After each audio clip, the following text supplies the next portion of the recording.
They handed me a gas station receipt and told me that was all my husband left behind.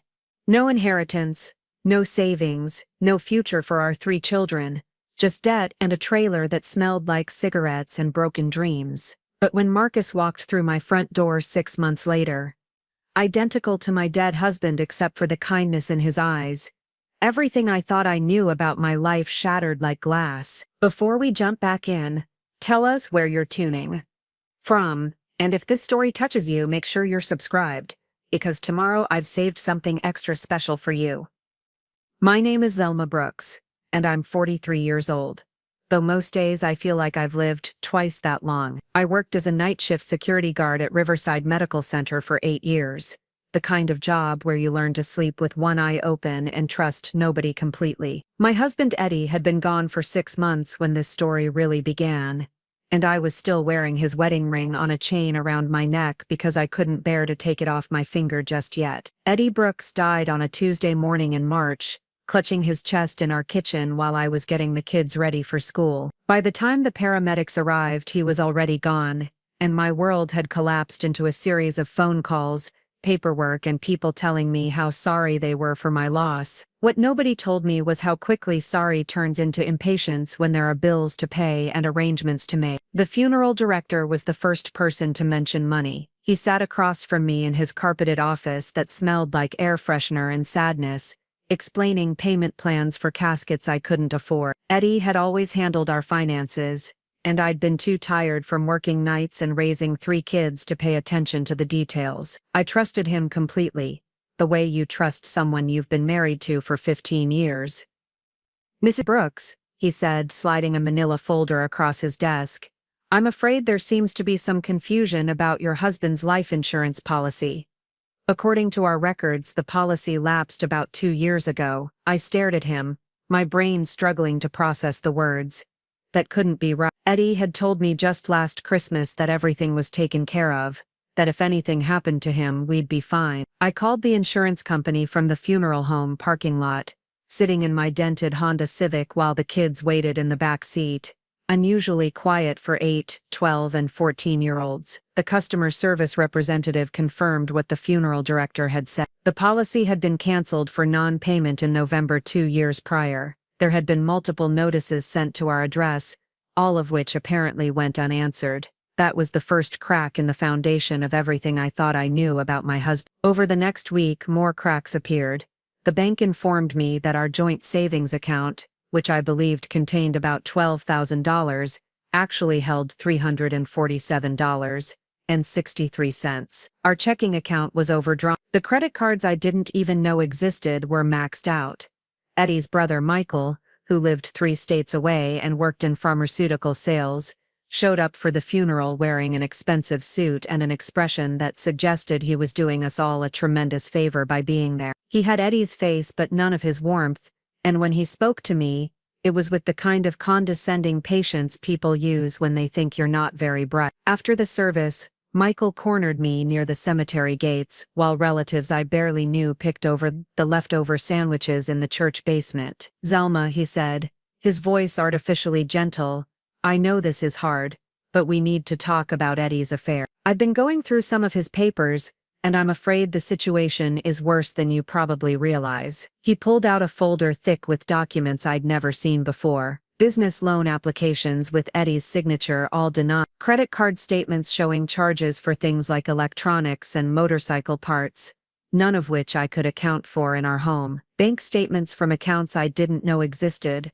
all showing negative balances or closure due to insufficient funds. "It looks like Eddie was in pretty deep financial trouble," Michael continued, not meeting my eyes. "I'm sorry to be the one to tell you this, but there's really nothing left. The house has a second mortgage on it that you probably don't know about. The cars are both financed beyond their value. Even his tools and equipment, everything has liens against it." I felt something cold settle in my stomach. What about his business? Eddie had been an independent contractor, doing electrical work for small businesses and residential clients. He'd always talked about building something we could pass down to the kids. Michael shook his head.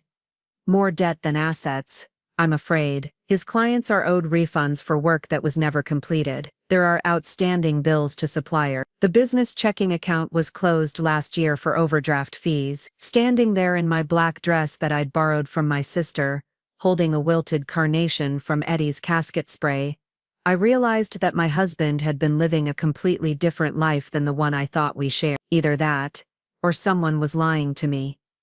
At the time I couldn't imagine why Michael would lie about something so devastating, so I accepted his version of events as true. The weeks that followed were a blur of phone calls from creditors, notices taped to our front door, and long conversations with a bankruptcy attorney, who explained my options in the kind of clinical detail that made me feel like I was drowning in paperwork. My oldest daughter Kaylee started doing her homework in the school library because she was embarrassed to bring friends home.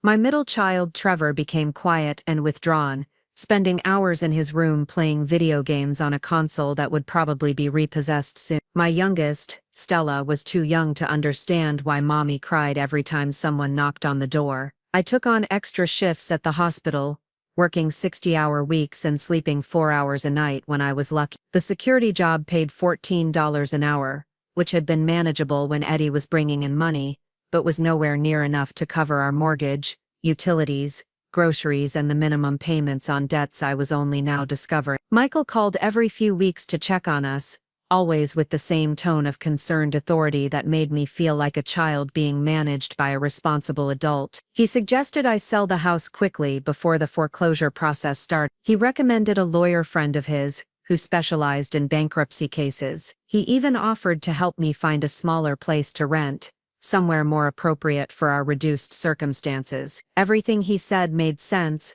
but something about his helpfulness felt wrong. Maybe it was the way he never looked directly at me when he talked, or the way he seemed to have all the answers ready before I asked the questions. Or maybe it was just that he looked so much like Eddie that talking to him felt like having a conversation with a stranger wearing my husband's face. 3 months after the funeral, I was packing boxes in our bedroom when I found Eddie's old cell phone wedged between the mattress and the box spring. I'd been looking everywhere for it, hoping to find contact information for some of his clients who still owed money. The phone was dead, and when I plugged it in to charge, I realized I didn't know his passcode. I tried our anniversary date, my birthday, the kids' birthdays, even his mother's maiden name.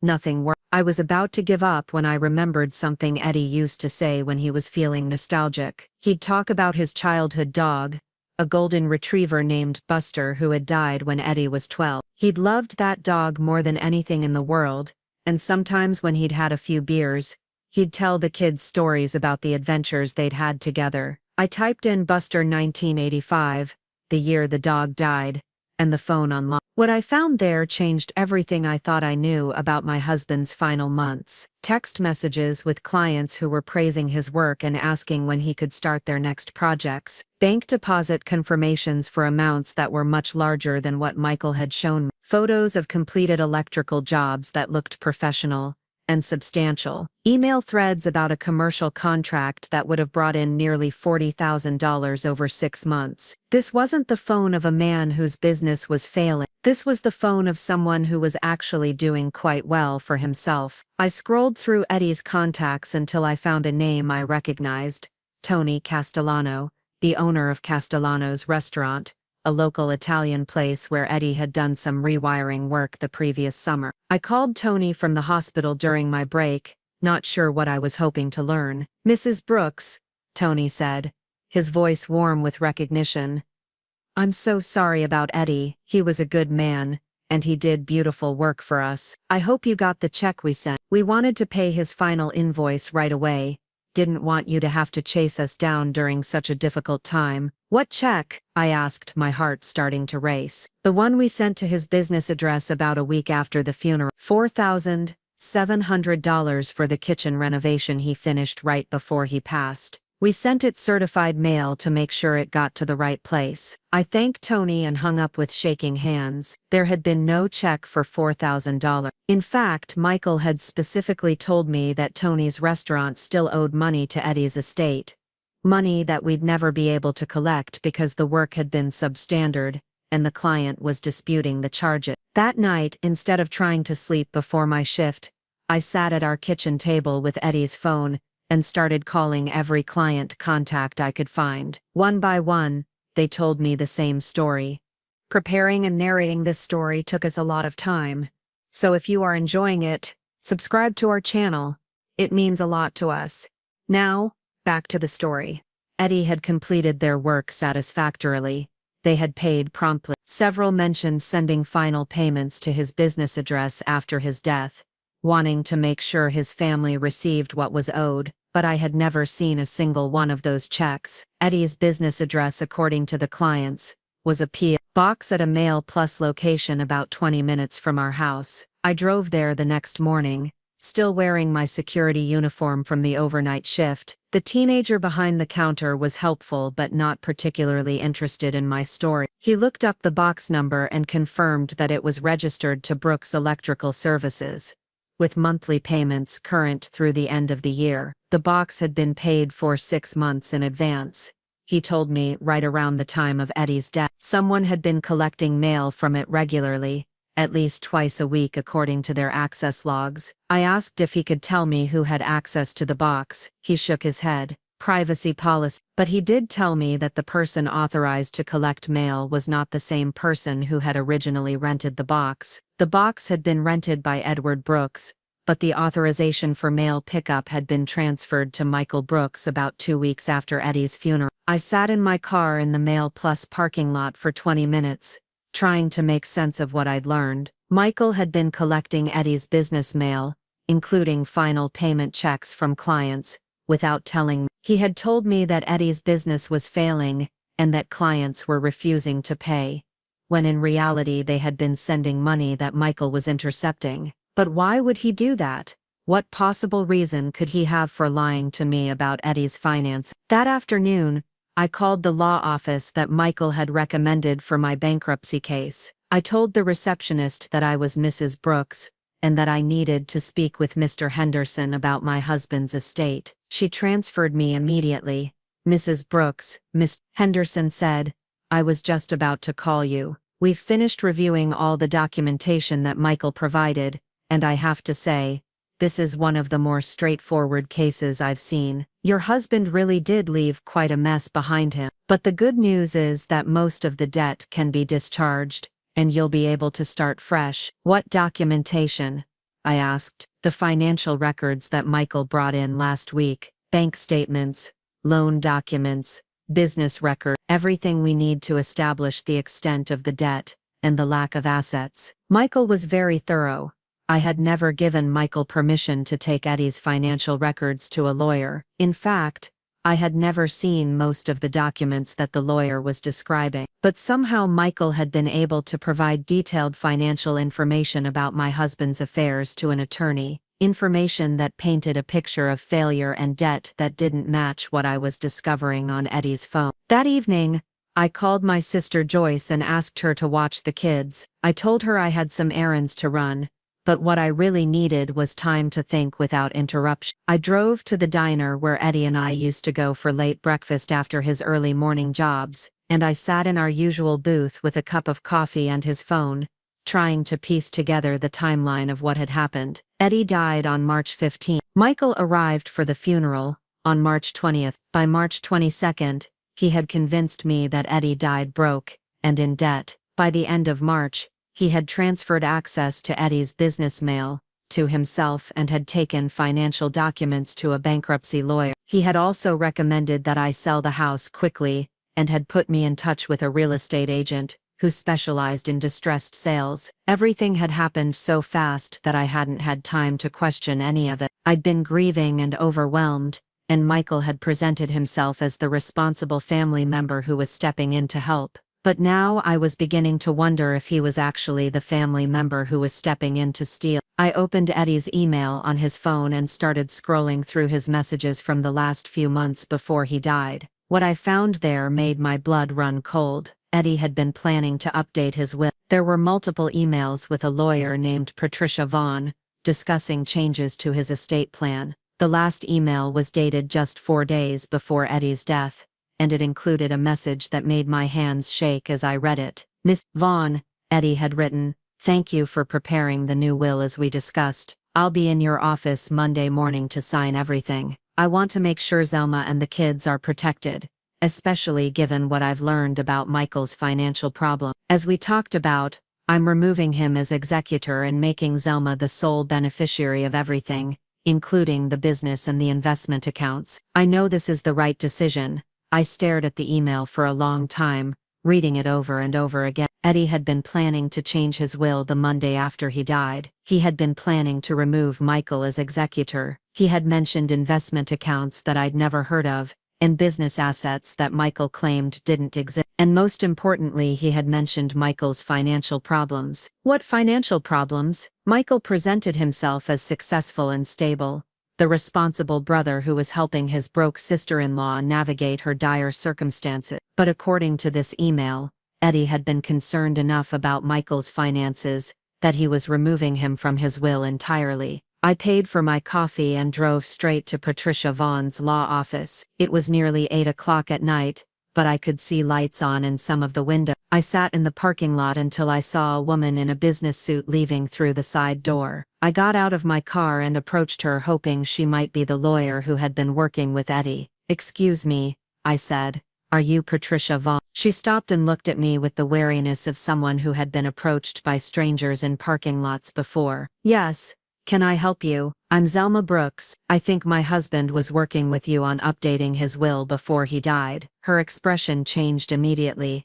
"Miss Brooks," she said, her voice full of concern, "I've been trying to reach you for months. I have Eddie's will, the new one he was supposed to sign the day after he passed away. When I heard about his death, I tried calling the number he gave me, but it had been disconnected. The number Eddie had given her was his business line, the one that Michael had canceled along with everything else he claimed was worthless. Patricia Vaughn had been trying to contact me about a will that Michael had told me didn't exist. She invited me into her office, and what she showed me there turned my understanding of my situation completely upside down. Eddie had indeed been planning to update his will, and the new version was dramatically different from the old one that Michael had used for the estate proceeding. In the original will, which had been written 8 years earlier, Michael was named as executor and secondary beneficiary after me and the children. But in the new will that Eddie had planned to sign, I was the sole executor and the children and I were the only beneficiary. More importantly, the new will included a detailed inventory of assets that Michael had claimed didn't exist, a business savings account with nearly $30,000, investment accounts with Eddie's construction union that were worth close to $60,000, life insurance policies through his professional association that were current and in good standing. Even the house had been paid down more than Michael had indicated, with only about $40,000 remaining on the mortgage. According to the asset list that Eddie had prepared for his new will, his estate was worth close to $200,000, not counting the ongoing value of his business client relationships and equipment. Mrs. Vaughn was clearly uncomfortable about the situation. She explained that without Eddie's signature, the new will wasn't valid, and legally the old will remained in effect. But she was concerned about discrepancies between what Eddie had told her about his assets and what had apparently been reported to the court during the estate proceeding. I asked her if she had copies of the documents that had been filed with the court,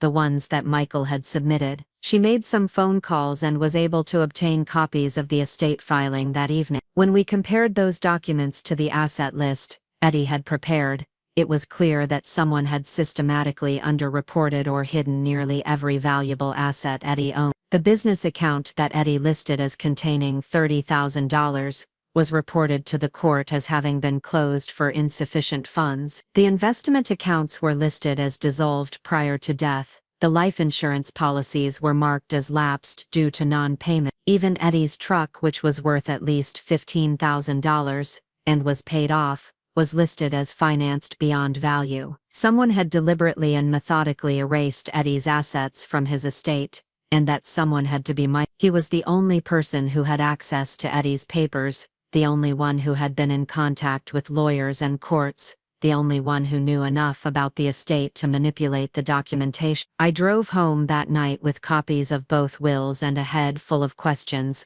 I didn't know how to answer. If Michael had been stealing from Eddie's estate, why? He had a good job and seemed financially stable. What could he possibly need? the money for badly enough to steal from his dead brother's wife and children. The next morning, I called in sick to work for the first time in 3 years. Instead of going to the hospital, I spent the day making phone calls and trying to track down the assets that Eddie had listed in his planned will. The business savings account turned out to be real and active, with a balance of just over $28,000. But the account had been frozen shortly after Eddie's death, and only the executor of the estate had authority to access it. Michael, as executor, had filed paperwork claiming the account was empty, and had requested that it be closed with any remaining funds transferred to cover estate expenses.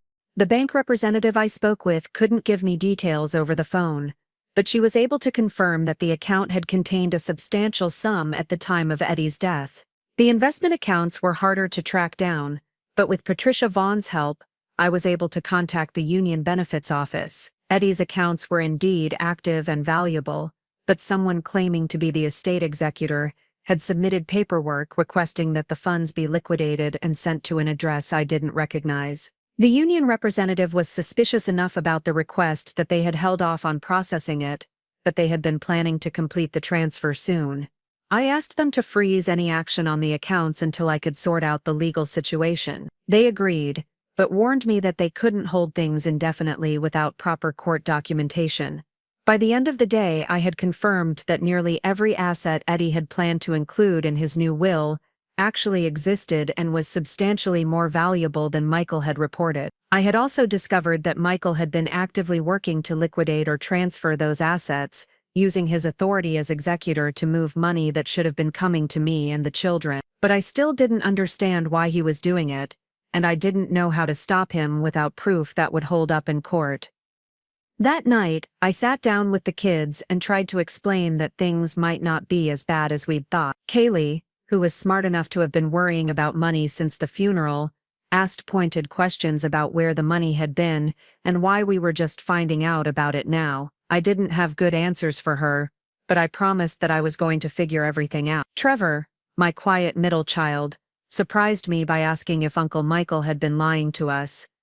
I told him I didn't know yet, but that I was investigating. Stella, who was only 8, just wanted to know if we were still going to have to move out of our house. I told her I hoped not, but that I couldn't make any promises until I understood the situation better. The kids went to bed that night with more hope than they'd had in months, and I stayed up until dawn reading through every document Patricia Vaughn had given me, trying to understand the legal process Michael had used to hide Eddie's assets, and figuring out how to prove what he'd done. What I needed was evidence that Michael had knowingly submitted false information to the court, bank records showing the real balances in Eddie's accounts, documentation of the asset transfers Michael had authorized, proof that he had been collecting mail and money that belonged to the estate without reporting it. But getting that evidence was going to require legal help that I couldn't afford, and time I didn't have. Michael's next move would probably be to speed up the bankruptcy process and the house sale, getting everything finalized before I could challenge the estate filing. I needed to act fast, but I didn't know. That's when I remembered something Eddie had told me years earlier, back when we were first married and he was sharing stories about his childhood. He'd mentioned that Michael was adopted, taken in by the Brooks family when his own parents died in a car accident. But he'd also mentioned something else that I'd forgotten until now. Michael had a twin brother, Marcus. Michael had a twin brother named Marcus, who had also been adopted by the Brooks family, but who had gone to live with different relatives when the boys were teenagers. Eddie had lost touch with Marcus over the years, but he'd mentioned him occasionally, usually when he was talking about family dynamics or childhood memories. I wondered if Marcus knew what Michael was doing. I wondered if he cared. And I wondered if he might be willing to help me figure out how to prove that his twin brother was systematically stealing from his adopted brother's estate. Finding Marcus turned out to be easier than I expected. A quick internet search revealed that Marcus Brooks lived about 6 hours away in Tennessee, where he worked as a financial advisor for a firm that specialized in estate planning and asset protection. The irony was almost too much to believe. I called his office the next morning and asked to speak with him about a family matter. His assistant was polite but protective, explaining that Mr. Brooks was in meetings all day. I left my name and number and a message saying that I was Eddie Brooks' widow, and that I needed to speak with him. About Michael. Marcus called me back within 2 hours. "Mrs. Brooks," he said, his voice immediately familiar but somehow warmer than Michael's. "I'm so sorry for your loss. Eddie was a good man, and I should have reached out sooner. I've been meaning to call, but to be honest, I wasn't sure if Michael had told you that I existed." He had the same voice as Eddie and Michael, but there was something different about his tone. Less guarded, more direct. When I explained that I needed to talk to him about some concerns I had regarding the estate, he didn't hesitate. "I can drive up there this weekend," he said. "There are some things about Michael that you probably need to know, and some things about Eddie's finances that I think you're going to want to hear." The way he said it made my stomach tighten.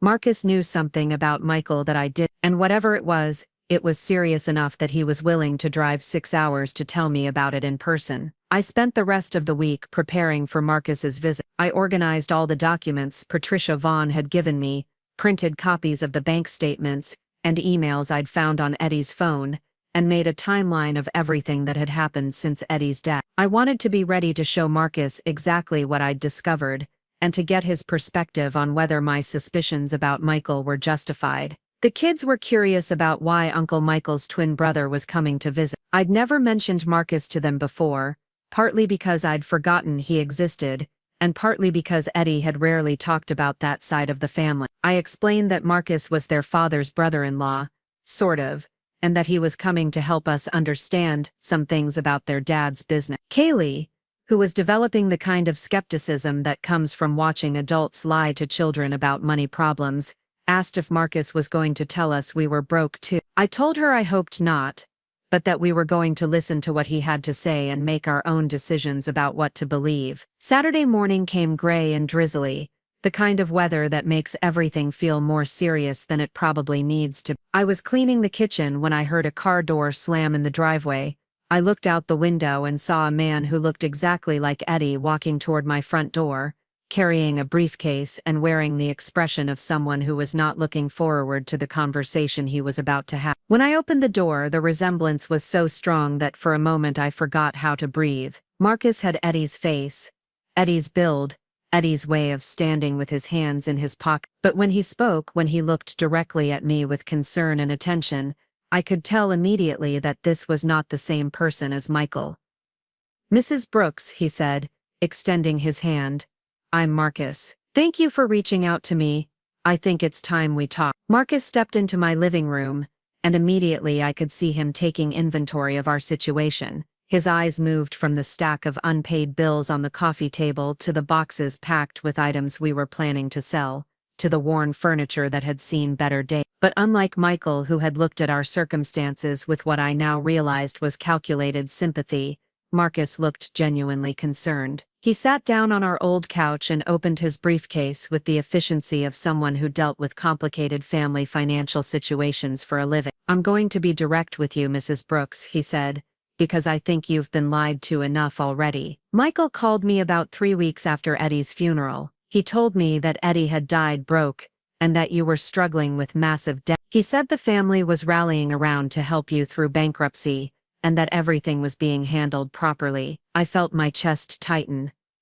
"That's essentially what he told me too." Marcus nodded grimly, but Michael also asked me something else. He wanted to know if I remembered Eddie ever mentioning any investment accounts or business savings that might not be in his regular bank. He said the lawyers needed to make sure they'd found everything before filing the estate paperwork. My heart started racing.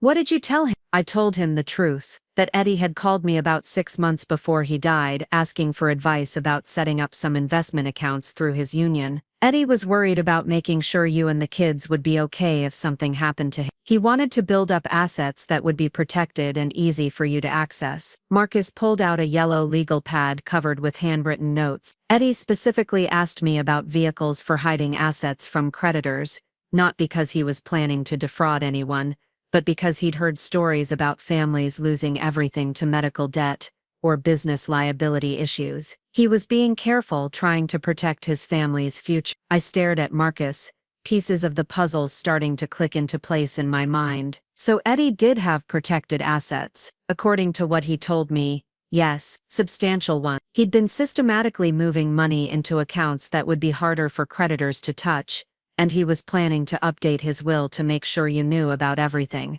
Marcus looked up from his notes and met my eyes directly. The Eddie I talked to 6 months ago was not a man who was struggling financially. He was a man who was planning for his family's security. I pulled out the copies of documents that Patricia Vaughn had given me and spread them across the coffee table. This is what I've been able to find so far, I said. Marcus spent the next hour reviewing everything I'd discovered, asking detailed questions about the timeline of Michael's involvement and the discrepancies between what Eddie had planned and what had been reported to the court. When he finished reading, Marcus sat back and rubbed his forehead in a gesture that reminded me painfully of Eddie. Mrs. Brooks, I need to tell you something about Michael that might help explain what's happening here. Michael has been having serious financial problems for the past 2 years. Not just tight money or temporary setbacks, serious problems. What kind of problems? Marcus hesitated, and I could see him weighing how much to tell me. Michael got involved in some high-risk investments about 3 years ago. Cryptocurrency, foreign exchange trading, some partnership deals that went bad. He lost most of his savings and ended up borrowing heavily to try to recover his losses. I thought about Michael's expensive suit at the funeral, his confident manner, the way he'd presented himself as the stable, responsible family member. You mean he's been lying about his financial situation? Not just lying about it, desperately trying to hide it. Marcus pulled out his phone and scrolled through what looked like a series of text messages. Michael has been borrowing money from family members, telling each of us different stories about why he needs it. He borrowed $15,000 from our cousin Janet, telling her it was for medical expenses. He got $20,000 from our Uncle Robert, claiming it was for a business opportunity. My mouth went dry. How much money are we talking about? From what I've been able to piece together, Michael owes at least $150,000 to various family members, not counting what he probably owes to banks and credit card companies. He's been robbing Peter to pay Paul for months, and the whole thing was about to collapse. And then Eddie died, I said, quietly, understanding beginning to dawn on me. Marcus nodded, and suddenly Michael had access to an estate with substantial assets, along with a grieving widow who was too overwhelmed to ask detailed questions about the financial details. I felt sick to my stomach. You think he's been stealing from Eddie's estate to pay his own debts? I think that's exactly what he's been doing, and I think he was counting on you being too devastated and too trusting to figure it out before he could liquidate everything and disappear. We sat in silence for a few minutes while I tried to process what Marcus had told me. Everything about Michael's behavior since Eddie's death made sense now. His eagerness to handle all the financial details, his insistence that I shouldn't worry about complicated legal matters, his recommendations for lawyers and real estate agents who would expedite the process of selling our asset. But understanding what Michael had done was different from being able to prove it, and proving it was different from being able to stop it. I asked Marcus what he thought our options were. That depends on how much evidence we can gather and how quickly we can move. Marcus opened his briefcase again and pulled out a thick folder. I've been doing some research since you called, and I've identified several irregularities in the estate filing that should be enough to get a court's attention. He showed me documents that he'd obtained through his professional connections, bank records that contradicted what Michael had reported to the court, and a detailed analysis of the asset transfers that Michael had authorized. The evidence was compelling, but Marcus warned me that Michael would likely try to accelerate his timeline once he realized that someone was investigating. We need to move fast, he said, and we need to be prepared for Michael to fight back. He's not going to just admit what he's done and return the money. He's going to try to discredit you, claim that you're emotionally unstable or that you're misunderstanding the situation. I thought about my children upstairs, probably listening to our conversation and wondering if their lives were about to change again. What do you think we should do? First, we need to freeze all the estate assets that Michael hasn't liquidated yet. I can help you file emergency motions to stop any pending transfers and to remove Michael as executor. That will buy us time to investigate further and gather more evidence. Marcus explained that the legal process would be complicated and potentially expensive, but that we had a strong case if we could demonstrate that Michael had deliberately misrepresented the estate's assets. He also warned me that going after Michael legally would probably destroy any remaining family relationships. "I've already lost my husband," I told him, "and according to what you're telling me, Michael was never really family anyway. He was just someone waiting for an opportunity to steal from us." Marcus studied my face carefully. "Are you sure you want to do this? Once we start this process, there's no going back. Michael will know that you're onto him, and he'll do whatever he can to protect himself." I looked around our living room, at the boxes of belongings we'd been preparing to sell, at the bills piled on the coffee table, at the evidence of a life that had been systematically dismantled by someone I'd trusted. My children deserved the security that Eddie had worked to provide for them. I deserved the truth about what my husband had actually left behind. "Yes," I said, "I want to do this." Marcus nodded and started making notes about our next step. We spent the rest of the afternoon planning our strategy, identifying which assets we needed to protect first and which legal motions would be most effective. By the time he left that evening, I had a clear understanding of what we were up against and what we needed to do to fight back. The next morning, I called Patricia Vaughn and explained what Marcus and I had discovered. She was shocked by the scope of Michael's deception, but agreed to represent me in challenging the estate proceeding. She warned me that the legal fees could be substantial, but she was willing to work on a contingency basis if we could recover enough assets to justify her time. That afternoon, Patricia filed emergency motions to freeze Eddie's business account and investment funds, and to suspend Michael's authority as executor pending an investigation into the accuracy of the estate filing. The court granted temporary relief, which meant that Michael could no longer access or transfer any of the remaining assets until there was a hearing on the matter. Michael called me that evening, and for the first time since Eddie's funeral, he sounded genuinely angry rather than condescendingly sympathetic. "Zelma," he said, his voice tight with controlled fury, "I just got a call from my lawyer. Apparently you've filed some kind of complaint against me with the court. I have to say I'm deeply hurt that you would question my handling of Eddie's affairs when I've been trying to help you through an incredibly difficult situation." I took a deep breath and tried to keep my voice steady. "Michael, I've discovered that Eddie had assets that weren't included in the estate filing, substantial assets. I think there's been some kind of mistake and I need to make sure that everything is accounted for properly." There was a long pause before Michael responded. "Zelma, I understand that you're grieving, and that this has been overwhelming for you, but I need you to understand that what you're doing could have serious consequences. You're making accusations that could damage my reputation and my career. You're also going to incur legal expenses that you can't afford, chasing after assets that simply don't exist." His tone was measured, but there was something underneath it that I'd never heard before, a kind of cold calculation that made me realize how little I actually knew about my brother-in-law. "I found Eddie's phone," I said quietly. "I know about the clients who paid their final invoices. I know about the business account and the investment funds. I know that you've been collecting mail from his business address without telling me." Another long pause. Then Michael's voice,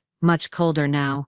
"Zelma, I think you're confused about a lot of things. Grief can do that to people. It can make them see patterns and conspiracies that don't actually exist. I strongly recommend that you drop this investigation before you embarrass yourself and waste money you don't have on a legal process that's only going to confirm what I've already told you." He hung up before I could respond, and I sat in my kitchen holding the phone and trying to process the conversation. The Michael I'd just talked to was completely different from the caring, concerned brother-in-law who had been so helpful after Eddie's funeral. This Michael was threatening and manipulative, and he was clearly worried about what I might discover. Over the next few days, I learned more about the scope of Michael's deception. With Patricia's help, I was able to subpoena bank records that showed exactly how he'd been systematically draining Eddie's accounts. The business savings account had contained $31,000 at the time of Eddie's death. Michael had withdrawn the money in 3 installments over 6 weeks,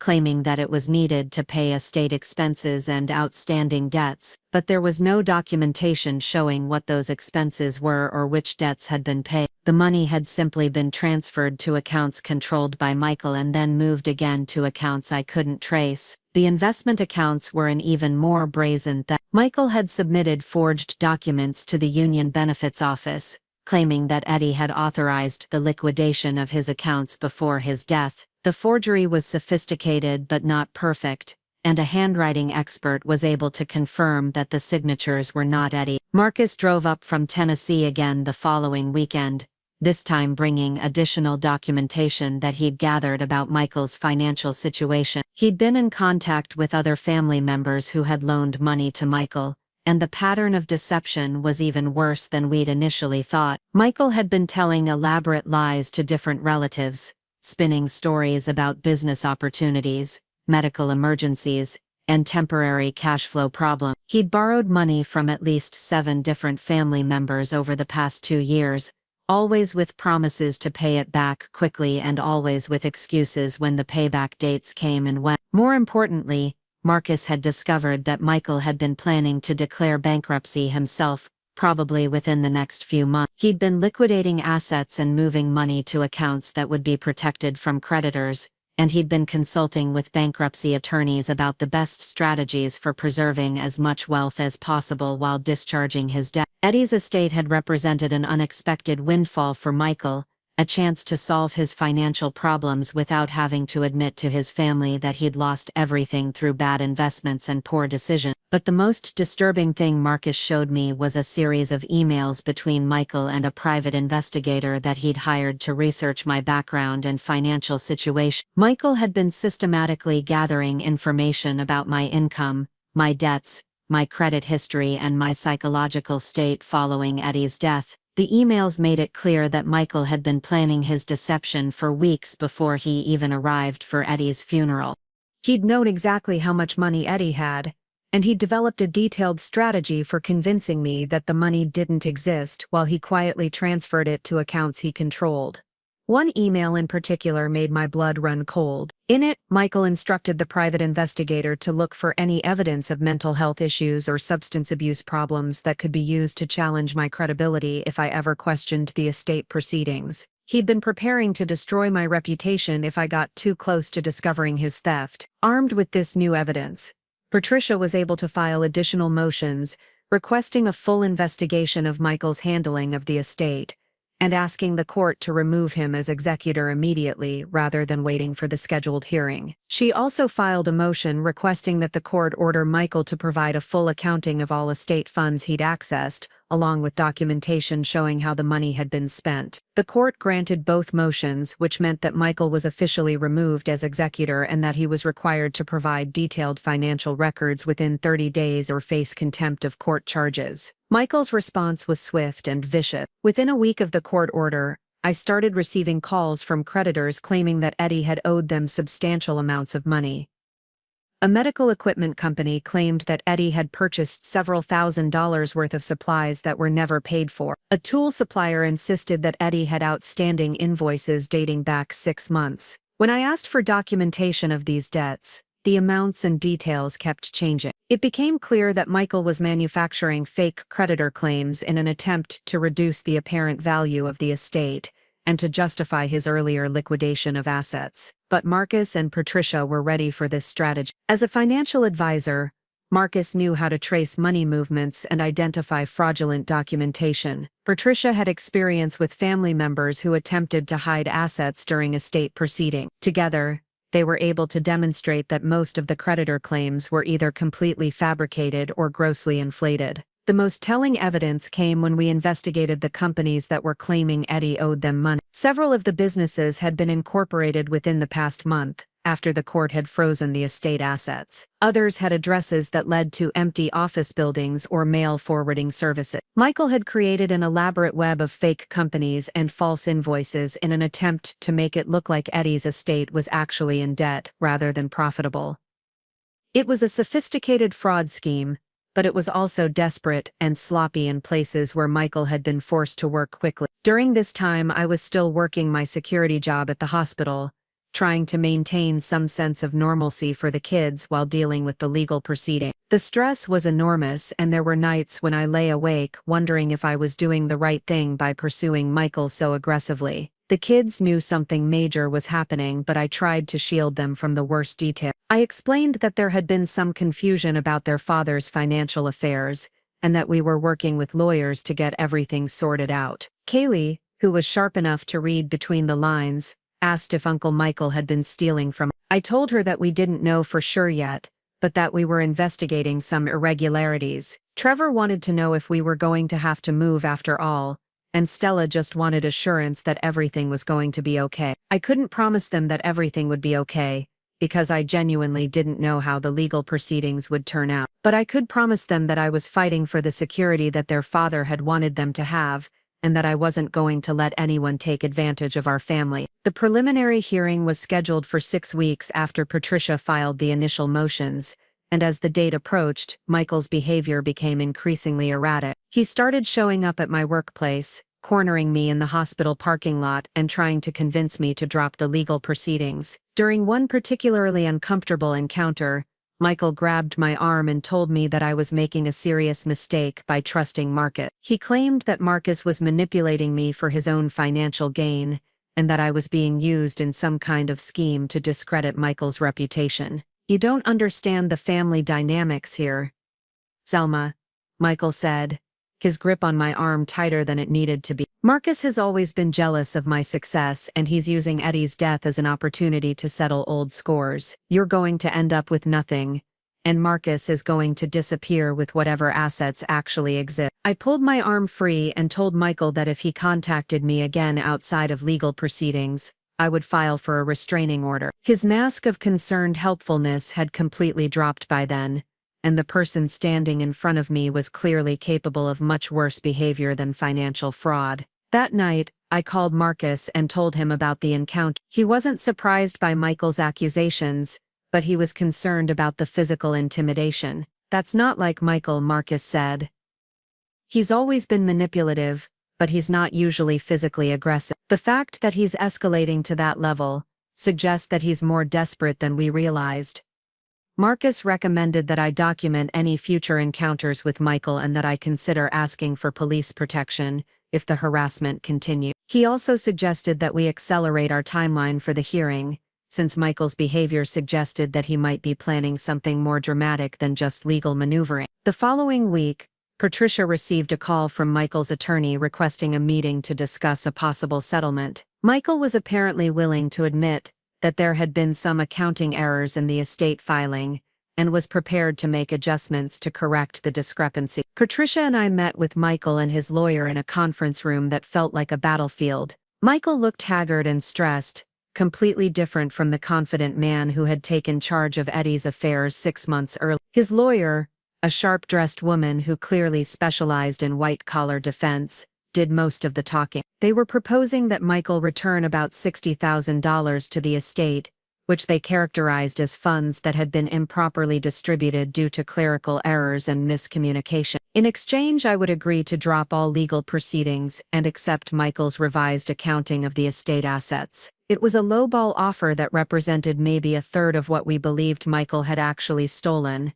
and it came with no admission of wrongdoing or fraud. Patricia advised me to reject it, but she wanted me to understand that going to trial was expensive and risky, with no guarantee that we'd be able to recover everything even if we won. I looked across the table at Michael, who was staring down at his hands and refusing to make eye contact. This was the man who had hugged me at Eddie's funeral and promised to take care of everything. This was the person who had convinced me that my husband died broke while he systematically stole the money Eddie had saved for his children's future. "No," I said clearly. "We're not accepting any settlement that doesn't include full restitution and an acknowledgement of what actually happened here." Michael's lawyer tried to negotiate, warning me about the costs and uncertainties of litigation, but I was done being intimidated by people who thought I was too naive or too grief-stricken to fight for what was right. After we left the meeting, Patricia told me that she was proud of my decision but that I needed to be prepared for Michael to escalate his tactics. Settlement offers usually came when people were worried about what a trial might reveal,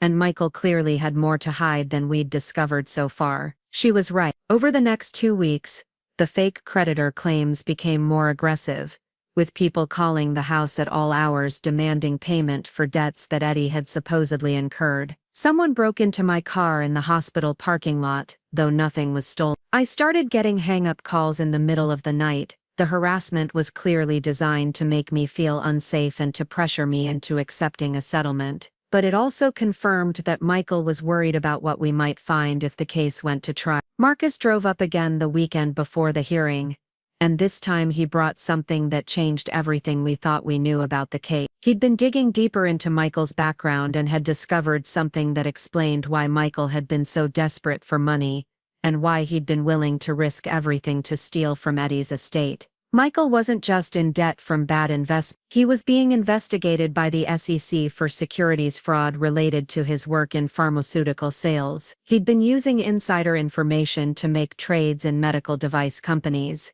and federal investigators had been building a case against him for the past year. If Michael was convicted of federal securities fraud, he would face substantial fines and possible prison time. More importantly, he would lose his professional licenses and his ability to work in the financial services industry. He'd been looking at the complete destruction of his career and his ability to earn a living. Eddie's estate had represented more than just a way to pay off Michael's debts. It had been his only chance to accumulate enough money to survive a federal conviction and the loss of his career. This information put Michael's behavior in a completely different context. He hadn't just been stealing from his dead brother's family out of greed or desperation. He'd been preparing for the likelihood that his entire professional life was about to collapse, and he'd been willing to destroy us to save himself. Armed with this new understanding, Patricia was able to present a much stronger case at the hearing. We weren't just dealing with estate fraud. We were dealing with someone who was facing federal criminal charges,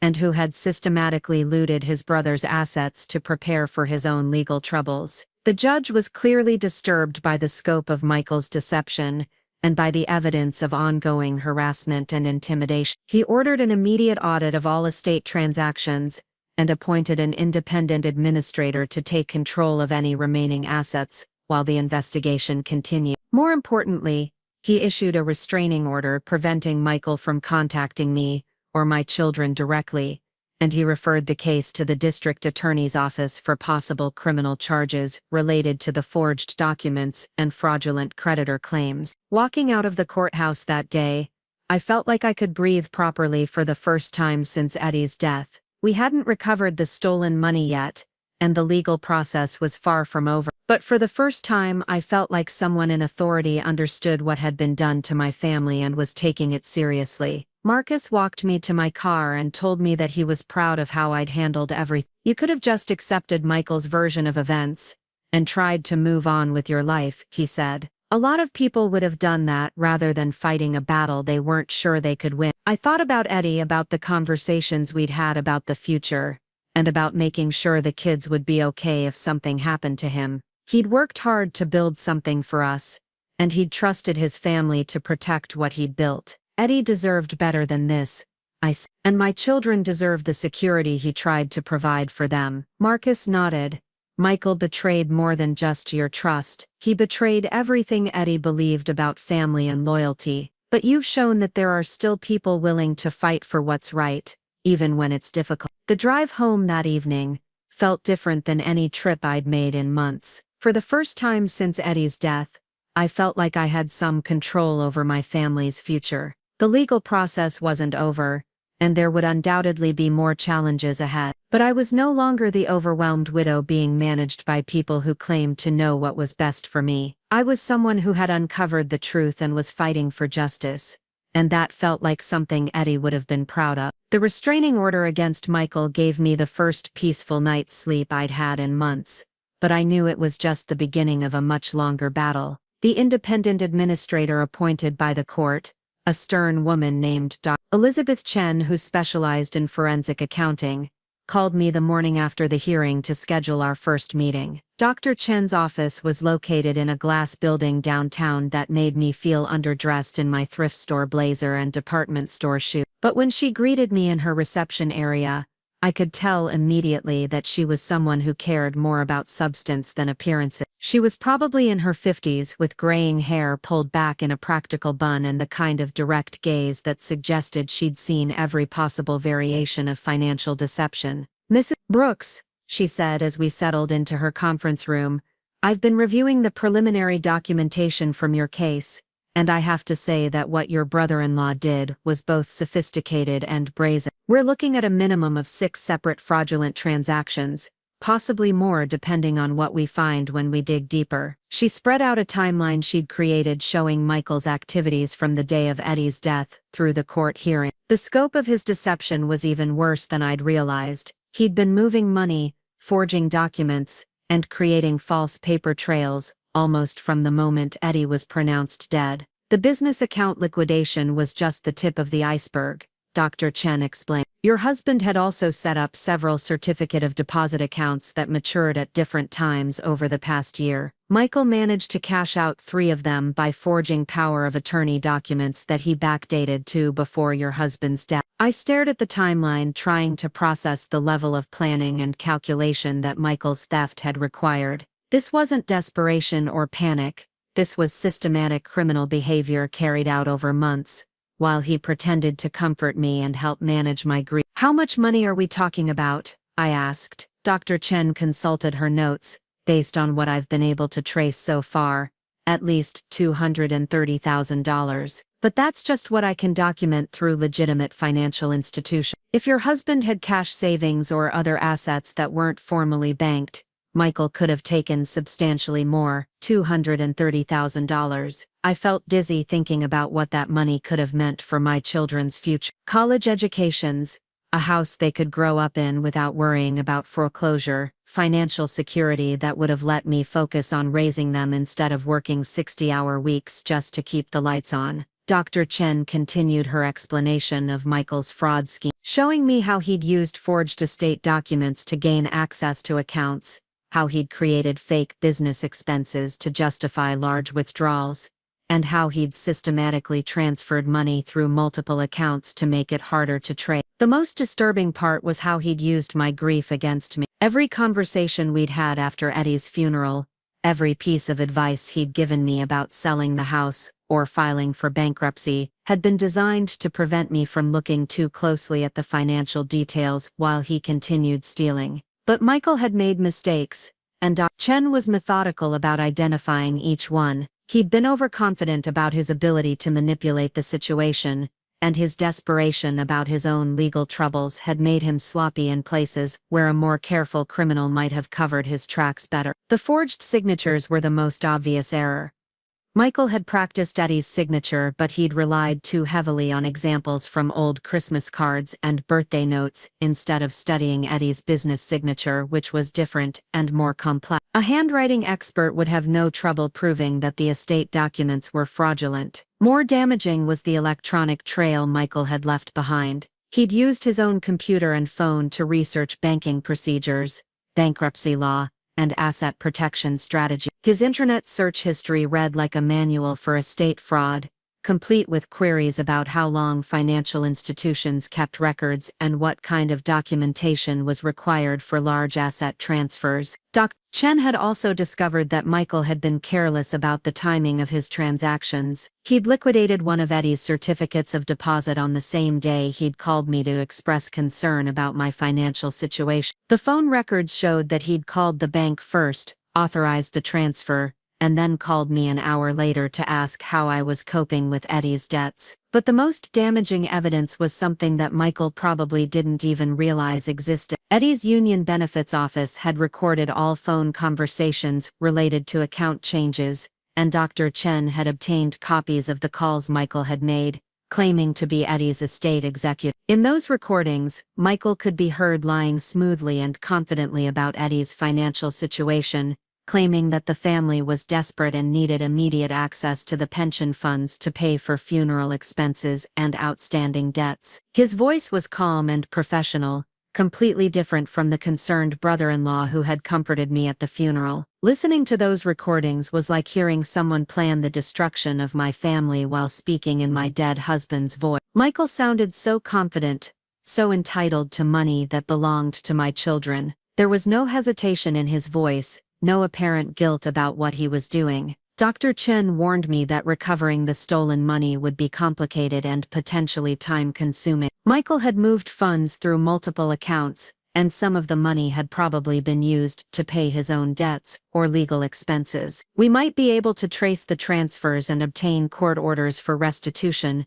but actually collecting the money could take years. She also explained that Michael would likely try to claim that he'd had legitimate reasons for his action. Estate executors did have broad authority to manage assets and pay debts, and Michael would probably argue that he'd been acting in good faith based on his understanding of Eddie's financial situation. It was a weak defense given the evidence of forged documents and deliberate deception, but it might be enough to reduce the criminal charges or create reasonable doubt in some people's minds. White-collar criminals often avoided serious consequences by claiming that complex financial transactions were just misunderstandings rather than deliberate fraud. But Dr. Chen was optimistic about our chances of success. The evidence was strong.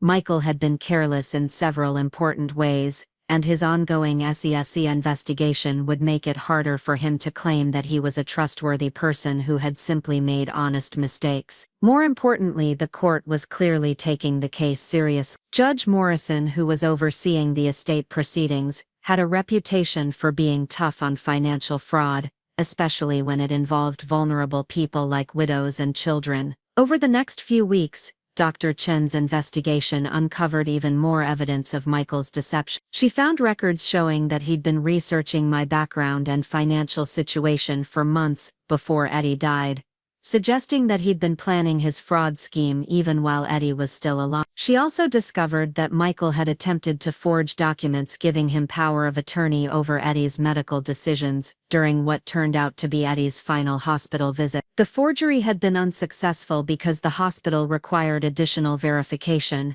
but it showed that Michael had been preparing to take control of Eddie's affairs even before Eddie was pronounced dead. Most disturbing was evidence that Michael had been in contact with several of Eddie's business clients, telling them that the family was disputing Eddie's final invoices and that they should hold off on making payments until the estate issues were resolved. He'd been actively preventing money from reaching us, while simultaneously claiming that Eddie's business had been failing. Dr. Chen presented her preliminary findings to Judge Morrison in a closed hearing that I was allowed to attend but not participate in. Watching her methodically destroy Michael's lies with documentation and evidence was one of the most satisfying experiences I'd had since Eddie's death. Michael's lawyer, the sharp-dressed woman who had tried to intimidate me during the settlement negotiations, seemed overwhelmed by the scope of evidence against her client. She attempted to argue that Michael had been acting under extreme stress due to his own legal troubles, and that his mistakes had been errors in judgment rather than criminal fraud.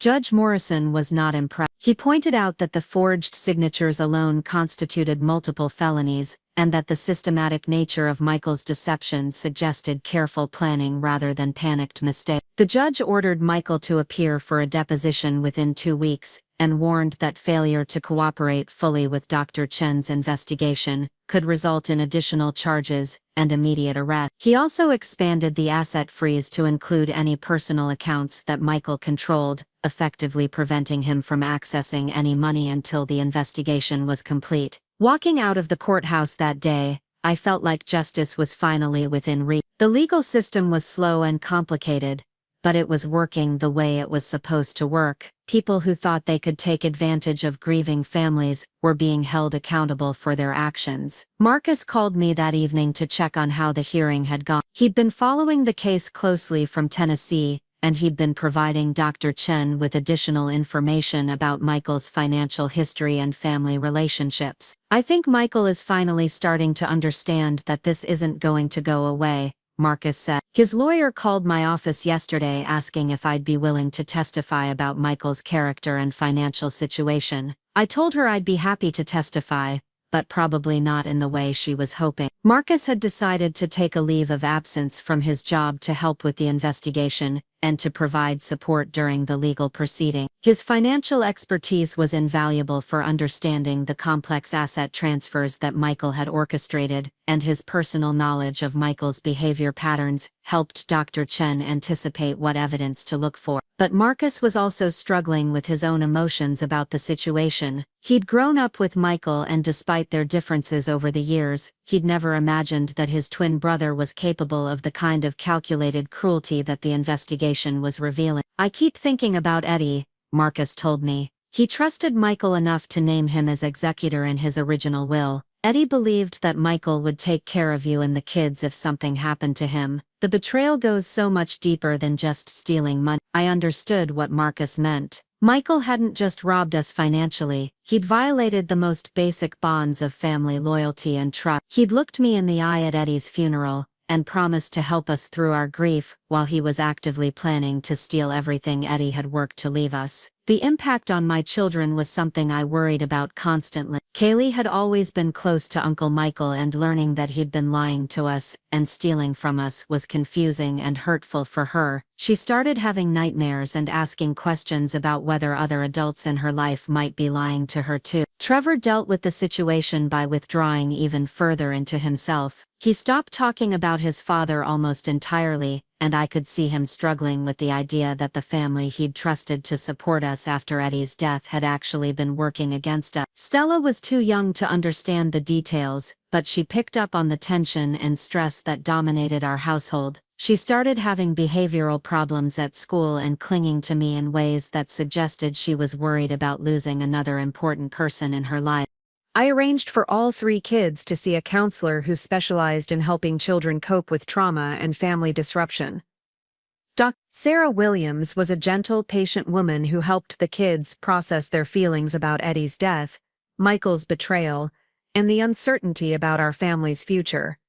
Dr. Williams also helped me understand how the stress of the legal proceedings was affecting my own emotional state. I'd been so focused on fighting for justice and recovering the stolen money that I hadn't paid enough attention to my own grief and anger.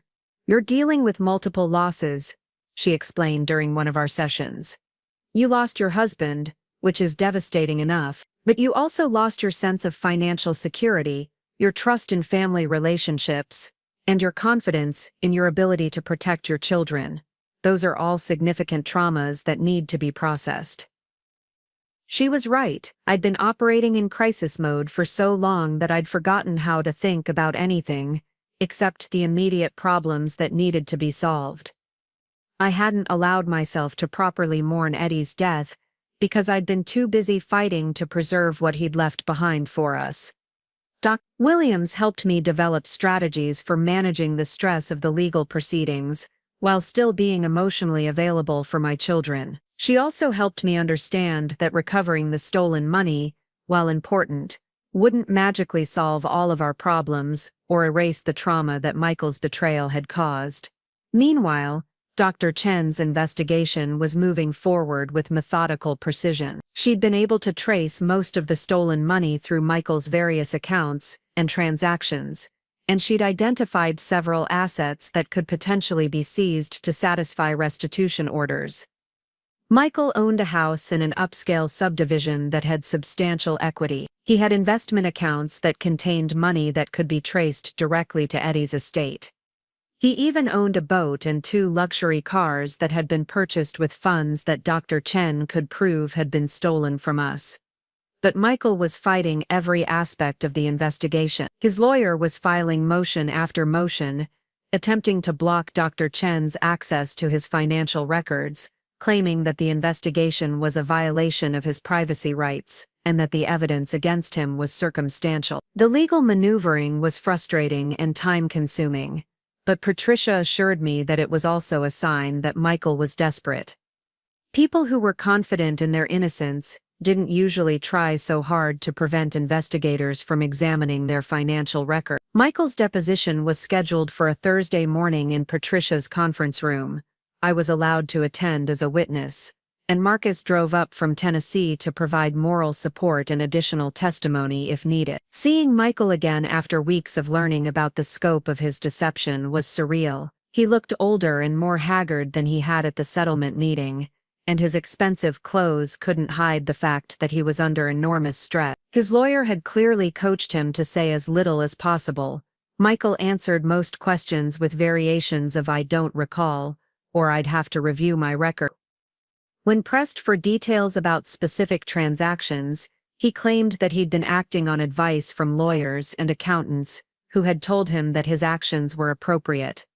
But Dr. Chen was relentless in her questioning. She had documented every transaction, every forged signature, every false statement that Michael had made to financial institutions.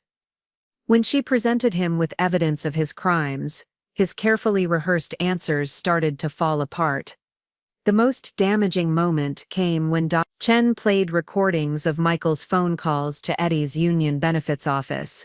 Hearing his voice confidently lying about our family's financial desperation while he was stealing money that belonged to us was devastating even for his own lawyer. Michael's face went pale as he listened to himself claim that Eddie had died owing substantial debts, and that the family needed immediate access to pension funds to avoid losing our home. The contrast between his smooth, professional tone on the recordings and his current nervous, evasive demeanor was striking. When Dr. Chen asked him to explain the discrepancy between his recorded statements and the actual evidence about Eddie's financial situation, Michael finally lost his composure. "I was trying to help," he said, his voice cracking with what might have been emotion or might have been calculated performance. "Zelma was overwhelmed, and I thought it would be easier for everyone if I handled the complicated financial details. I may have made some mistakes, but everything I did was intended to protect the family." Doc Chen asked him to explain how stealing over $200,000 from his dead brother's children constituted protecting the family. Michael's lawyer objected to the characterization, but the damage was done. Michael had essentially admitted to taking money while claiming that he'd done it for our benefit. The deposition continued for over 4 hours, and by the end, Michael looked like a broken man. He'd been forced to confront the evidence of his systematic fraud, and his attempts to justify his actions had only made him look more guilty. Patricia told me afterward that Michael's performance had been a disaster for his case. He'd contradicted himself multiple times, admitted to actions that constituted criminal fraud, and failed to provide any credible explanation for the forged documents and false statement. More importantly, the deposition had been recorded and would be admissible in any criminal proceedings that might follow. Michael had essentially confessed to multiple felonies while under oath, making it much harder for him to claim innocence if the case went to trial. 2 days after the deposition, Michael's lawyer called Patricia to request another settlement meeting. This time they were offering full restitution, plus additional damages, along with Michael's resignation as executor and a formal apology for the errors in handling the estate. It was a much better offer than the lowball settlement they'd proposed initially, but it still came with no admission of criminal wrongdoing. Michael wanted to frame his theft as civil matter, a series of mistakes that could be resolved with financial compensation. Patricia and I discussed the offer carefully. Full restitution would solve our immediate financial problems and provide the security that Eddie had wanted us to have. Accepting the settlement would also allow us to avoid the uncertainty and expense of a lengthy trial, but the offer didn't include any accountability for the emotional trauma that Michael had caused or any recognition of the criminal nature of his actions. It was essentially an attempt to buy his way out of consequences for behavior that had devastated our family. I thought about my children and what kind of message it would send if we allowed Michael to escape responsibility for his crimes, just because he was finally willing to return the money he'd stolen. I thought about other families who might be victimized by similar fraud if people like Michael learned that they could avoid serious consequences by offering restitution after they were caught. Most of all, I thought about Eddie and what he would have wanted. Eddie had always believed in doing the right thing even when it was difficult or costly. He'd raised our children to understand that actions have consequences, and that people who hurt others should be held accountable for their behavior. I told Patricia to reject the settlement offer. If Michael wanted to return the stolen money, he could do so as part of a criminal plea agreement that included appropriate punishment for his crimes. But we weren't going to let him buy his way out of accountability for what he'd done to our family. Patricia warned me that refusing the settlement meant that we'd have to continue fighting through the criminal proceedings, which could take months or even years to resolve. There was also no guarantee that we'd ultimately recover more money through the criminal process than Michael was offering to pay voluntarily. I understood the risks, but I'd made my decision. Michael had counted on our grief and desperation to prevent us from fighting back when he was stealing from us. He was still counting on our desire for financial security to prevent us from holding him accountable for his crime. But he'd underestimated our determination to see justice done, and he'd underestimated the strength that came from finally understanding the truth about what had happened to our family. The criminal charges were filed the following week. Michael was indicted on multiple counts of estate fraud, forgery, and theft, along with federal charges related to his securities violations. The combined charges carried potential prison sentences of up to 15 years. Local media picked up the story, and for a few days our situation became a cautionary tale about the importance of carefully choosing estate executors and monitoring the handling of family finances. I was uncomfortable with the public attention, but I was also glad that other families might learn from our experience and be better prepared to protect themselves. Michael's arrest was scheduled for a Monday morning, and Marcus offered to drive me to the courthouse so I could see him taken into custody. I declined, not because I didn't want to see justice done, but because I was finally ready to focus on rebuilding our lives rather than watching Michael face the consequences of his choices. Dr. Trin's investigation had identified enough assets to cover full restitution, and the court had ordered those assets to be liquidated and transferred to an account controlled by the estate administrator. Within a few weeks, we'd have access to the money that Eddie had actually left for us, plus additional funds to compensate for the damage that Michael's theft had caused. More importantly, we'd have the truth. My children would grow up knowing that their father had been a responsible man who'd worked hard to provide for their future. They'd understand that the financial crisis we'd faced after his death wasn't because Eddie had failed as a provider, but because someone they'd trusted had betrayed that trust in the worst possible way. The house was no longer in danger of foreclosure. The kids could stay in their schools and maintain the friendships and stability they needed. I could reduce my work hours and be more present for them as they processed their grief and adjusted to life without their father. But perhaps most importantly, we'd learned that we were stronger than we'd realized. We'd faced a devastating betrayal and had fought back successfully. We'd stood up to someone who'd thought he could take advantage of our vulnerability, and we'd proven that justice was possible even when the system seemed stacked against us. Sitting in our living room that evening, watching my children do homework at the table where we'd once sorted through bills we couldn't pay, I felt something I hadn't experienced since Eddie's death. Hope, not just for financial security, but for the kind of future that Eddie had wanted us to have. A future built on truth, supported by the resources Eddie had worked to provide, and strengthened by our own courage in fighting for what was right. The criminal trial began on a crisp October morning exactly 11 months after Eddie's death. The courthouse was smaller than I'd expected, with worn wooden benches and fluorescent lighting that made everyone look pale and tired. I sat in the front row behind the prosecutor's table, flanked by Marcus on one side, and Patricia on the other, watching as the jury was selected to decide Michael's fate. District Attorney Rebecca Martinez had taken personal interest in the case, explaining to me that estate fraud targeting grieving families was a particular concern in our county. She was a compact woman with silver-streaked hair and the kind of intense focus that suggested she'd prosecuted hundreds of criminals who thought they were smarter than the law. The defense attorney was a different person than the sharp-dressed woman who had represented Michael during the civil proceedings. James Kellerman was older, with the gravelly voice and rumpled appearance of someone who specialized in hopeless cases. His strategy became clear during opening statements.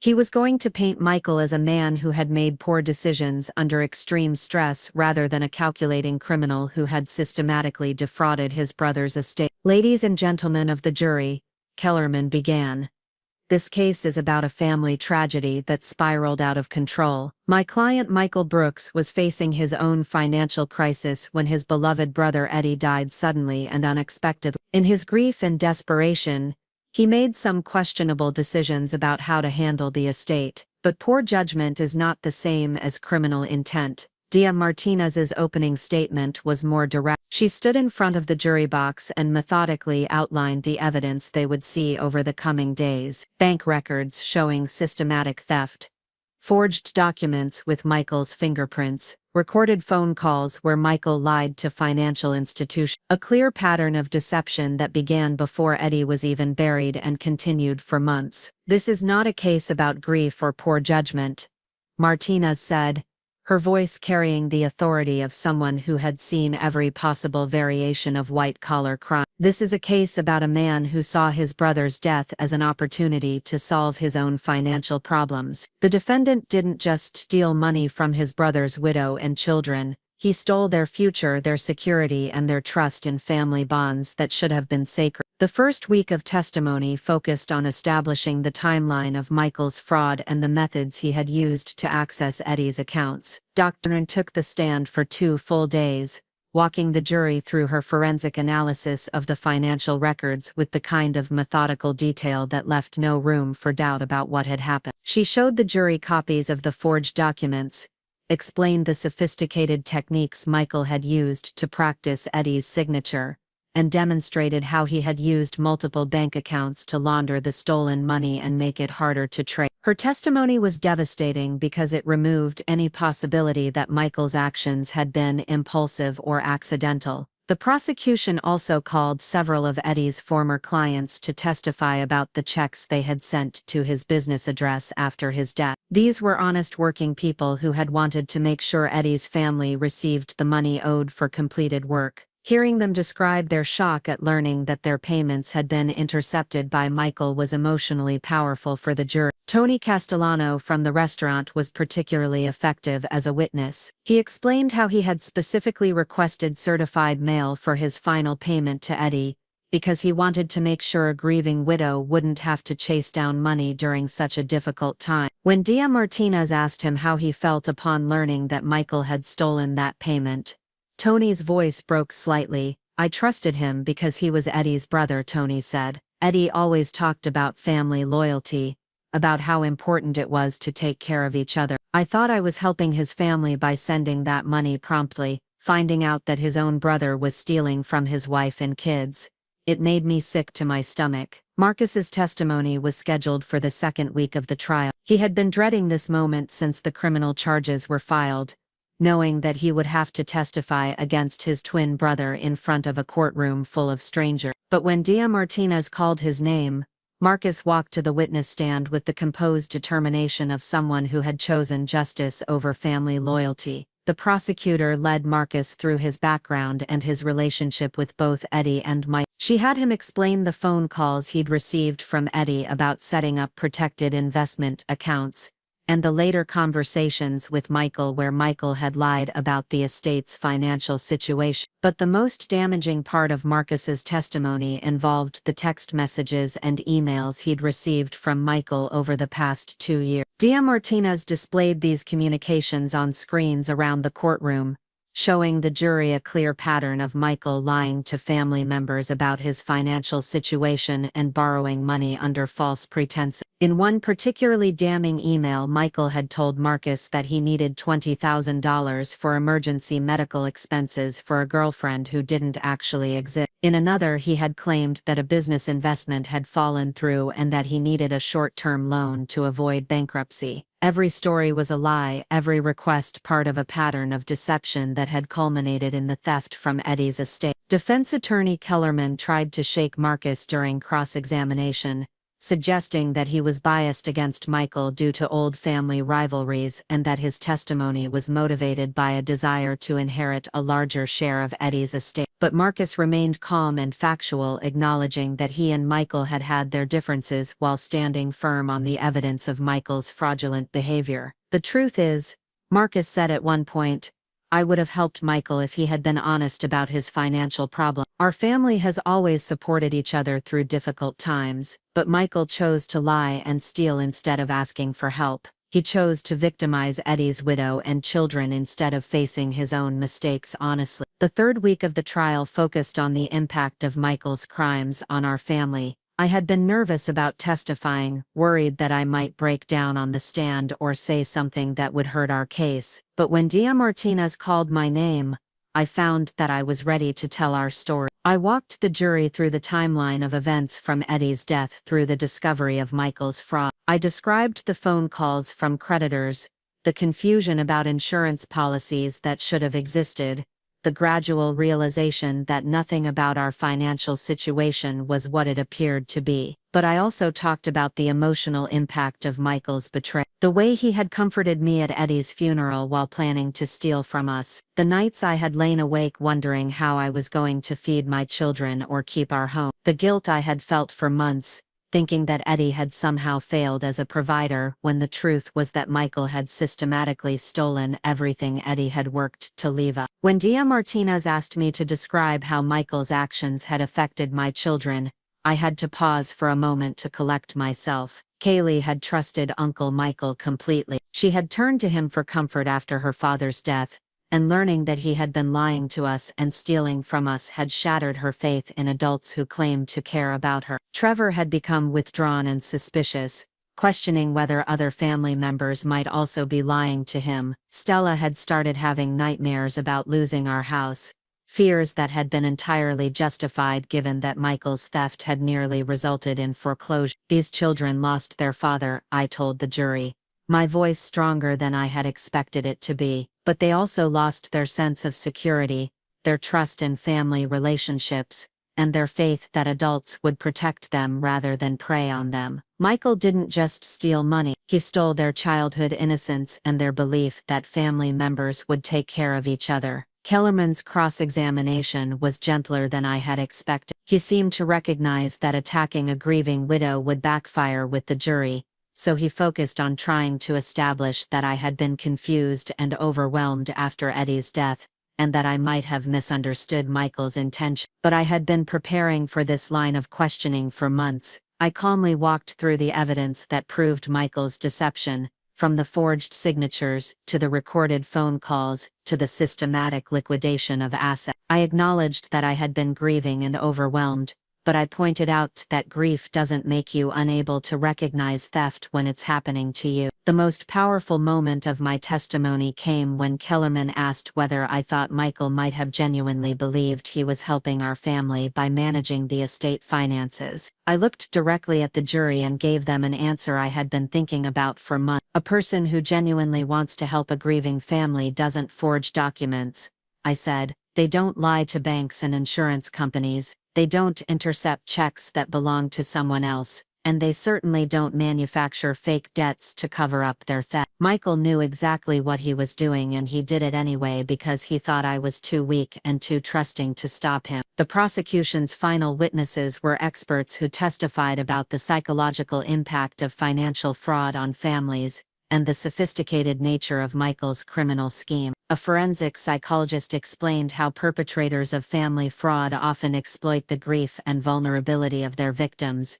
using emotional manipulation to prevent their crimes from being discovered. Dr. Chen returned to the stand to provide additional details about the money trail, and to explain how Michael's asset transfers violated multiple federal and state laws. Her testimony was technical but devastating, leaving no doubt that Michael had committed serious felonies that deserved significant punishment. When the prosecution rested its case, I felt like we had presented overwhelming evidence of Michael's guilt. But I also knew that Kellerman was an experienced defense attorney who would try to create reasonable doubt by focusing on Michael's personal circumstances and psychological state. The defense case began with character witnesses who testified about Michael's previous good reputation and his history of helping family members in crisis. His former colleagues described him as professional and trustworthy, while neighbors talked about his volunteer work and community involvement. But these testimonials felt hollow in the face of the evidence against Michael.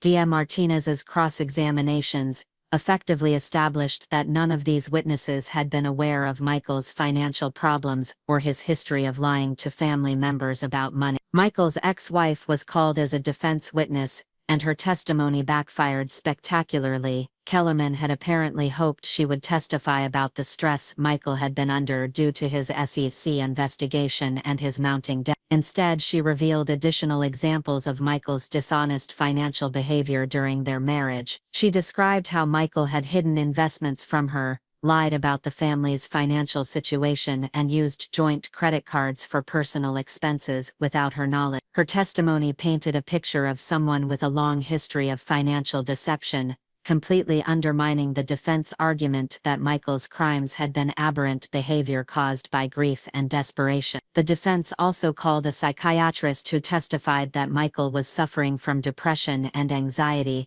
that had impaired his judgment during the months after Eddie's death. But Dia Martinez's cross-examination revealed that the psychiatrist had only examined Michael recently, and had no first-hand knowledge of his mental state during the time period when the crimes were committed. More damaging, the psychiatrist admitted that depression and anxiety were common conditions that didn't typically cause people to forge documents or systematically steal from family members. His testimony actually supported the prosecution's argument that Michael's actions had been calculated and intentional rather than impulsive reactions to emotional distress. The moment everyone had been waiting for came during the fourth week of the trial when Kellerman announced that Michael would testify in his own defense. This was a risky strategy that suggested the defense team was desperate to humanize their client and provide some explanation for his behavior that might resonate with the jury. Michael took the stand wearing a conservative suit and the kind of subdued demeanor that defense attorneys coach clients to adopt when they're facing serious criminal charges. But when he began speaking, it became clear that his testimony was going to be a disaster for his case. Kellerman led Michael through his background and his relationship with Eddie,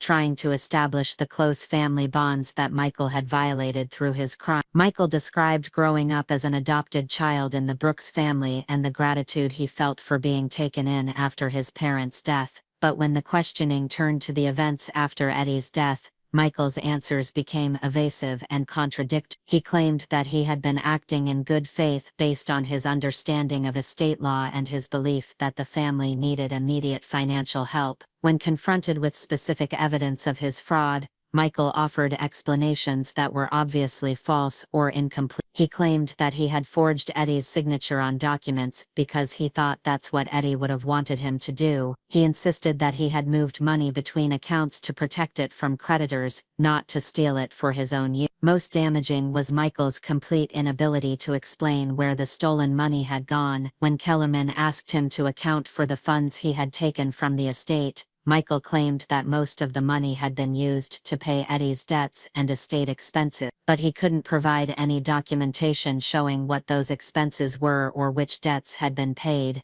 Dia Martinez's cross-examination was methodical and devastating.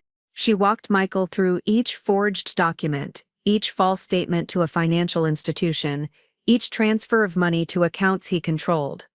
For every lie, she had documentation that proved Michael knew exactly what he was doing. The most powerful moment came when Martinez played the recordings of Michael's phone calls to Eddie's union benefits office. She had Michael listen to his own voice, confidently lying about our family's financial desperation, while she simultaneously displayed bank records showing that he was transferring Eddie's money to his own accounts. "How do you explain this discrepancy, Mr. Brooks?" Martinez asked, her voice cutting through the courtroom silence.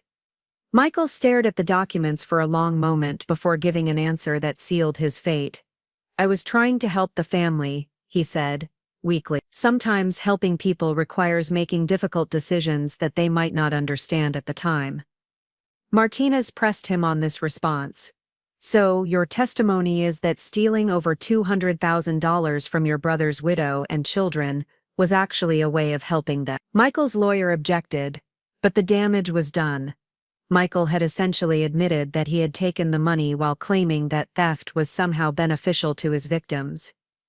It was exactly the kind of entitled, self-serving rationalization that juries hate to hear from defendants. The remainder of Michael's cross-examination was equally damaging. Martinez got him to admit that he had never told me about the assets he was liquidating, that he had deliberately misled financial institutions about the family's situation, and that he had used some of the stolen money to pay his own personal debt. By the time Michael stepped down from the witness stand, he looked like a Reuben man. His testimony had confirmed every aspect of the prosecution's case, while providing no credible explanation for his criminal behavior. Closing arguments began the following Monday. Kellerman made a final attempt to portray Michael as a man who had made poor decisions under extreme stress, arguing that his crimes deserved compassion rather than harsh punishment. He asked the jury to consider Michael's previously clean record and his contributions to the community. But DA Martinez's closing argument was devastating in its simplicity and power. She reminded the jury of the evidence they had seen and heard over the past 4 weeks. The forged documents with Michael's fingerprints. The recorded phone calls where he lied about our family's financial situation. The systematic movement of money from Eddie's accounts to accounts controlled by Michael. This defendant looked his brother's widow in the eye at a funeral and promised to take care of everything. Martinez said, her voice carrying the weight of moral authority, and then he went home and began planning how to steal everything her husband had worked to leave for his children. That's not poor judgment under stress. That's calculated criminal behavior that deserves the full punishment of the law. She reminded the jury that Michael's crimes had impact beyond just financial loss. 3 children had been robbed of their father's legacy and their faith in family relationships. A grieving widow had been manipulated and deceived during the most vulnerable period of her life. When you deliberate, Martinez concluded, I want you to remember that justice isn't just about punishing the guilty. It's about protecting future victims from people who think they can prey on grieving families without consequence. Michael Brooks chose to be a predator when he should have been a protector. Your verdict will determine whether that choice has consequences.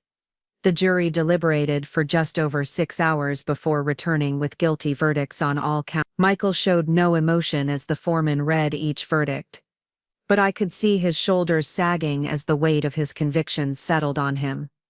Judge Morrison scheduled sentencing for the following month, and Michael was remanded to custody pending the hearing. As the bailiff led him away in handcuffs, Michael looked back at me once with an expression I couldn't quite read.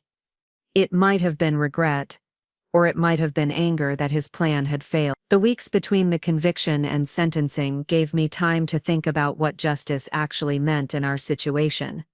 Michael would likely face several years in prison, and the court had ordered full restitution of the stolen funds, plus additional damages. Our family's financial security had been restored, and Michael would face consequences for his crimes. But I also knew that some of the damage Michael had caused couldn't be repaired with money or prison sentences. My children's trust in family relationships had been shattered in ways that would take years to heal. The stress and uncertainty of the past year had taken a toll on all of us that wouldn't disappear just because justice had been done. Dr. Williams, the family counselor, helped me understand that healing would be a long process that went beyond the resolution of the criminal case. The trauma of betrayal runs deep, especially when it comes from someone who was supposed to protect and support you. But she also helped me recognize the strength that our family had shown throughout the ordeal. We had faced devastating betrayal and had fought back successfully. We had refused to be victims and had insisted on accountability even when it would have been easier to accept a settlement and move on. Most importantly, we had learned that we could trust ourselves to recognize when something was wrong and to take action to protect our interests. The confidence that came from that knowledge would serve us well in whatever challenges we faced in the future. The sentencing hearing was scheduled for a gray December morning almost exactly a year after Eddie's death. The courtroom was fuller than it had been during the trial, with local media covering the conclusion of a case that had garnered significant public attention. Judge Morrison heard victim impact statements from me and Marcus before pronouncing sentence. I had prepared written remarks, but when my turn came to speak, I found myself setting aside my notes and speaking directly from my heart. Your Honor, I said, standing at the podium and looking directly at Michael for the first time since his conviction, This case has never been about revenge or punishment for its own sake. It's been about accountability and justice for someone who violated the most basic bonds of family trust. I told the judge about the sleepless nights I had spent wondering how I was going to provide for my children, not knowing that Michael was stealing the money Eddie had saved for exactly that purpose. I described the guilt I had felt for months, thinking that Eddie had somehow failed as a provider, when the truth was that Michael had systematically stolen everything Eddie had worked to leave us. But I also talked about the broader implications of Michael's crime. How many other grieving families might be victimized by similar fraud if people learned that the consequences were minimal? How many other people in positions of trust might be tempted to abuse that trust if they saw that Michael had escaped serious punishment? Michael stole our money, I said, but he also stole something more precious. He stole our children's faith that family members would protect them rather than prey on them. He stole our sense of security and our trust in the people who claim to care about us. Those losses can't be repaired with restitution, but they can be acknowledged with appropriate punishment. Judge Morrison listened carefully to the victim impact statements and to the defense attorney's plea for leniency based on Michael's lack of prior criminal record and his cooperation with the restitution process. But when he announced his sentence, it was clear that he understood the seriousness of Michael's crimes and their impact on our family.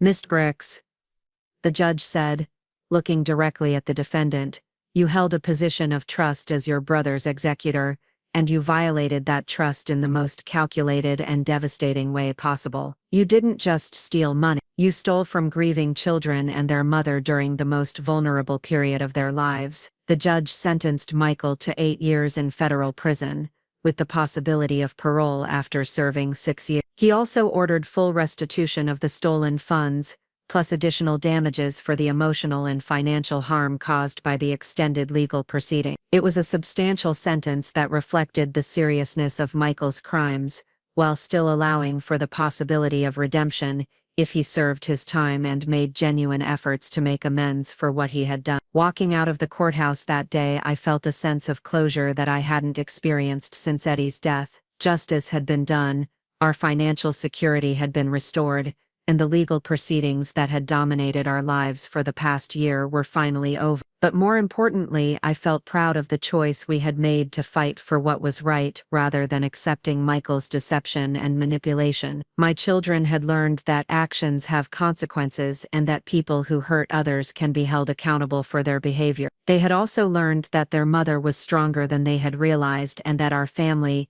could survive devastating betrayal and emerge stronger on the other side. Those were lessons that would serve them well throughout their lives. Long after the pain of Michael's betrayal had faded into memory, Marcus drove us home from the courthouse and we spent the evening talking about Eddie and the kind of man he had been. For the first time since his death, we were able to remember him without the shadow of financial worry and family betrayal clouding our memories. Eddie had been a good man who had worked hard to provide for his family's future. His legacy wasn't the financial crisis that Michael had created through his theft. His legacy was the security he had actually provided for us and the values he had taught our children about the importance of honesty, hard work, and taking care of the people you love. That night, I sat in our living room surrounded by my children and felt something I hadn't experienced since Eddie's death. Peace.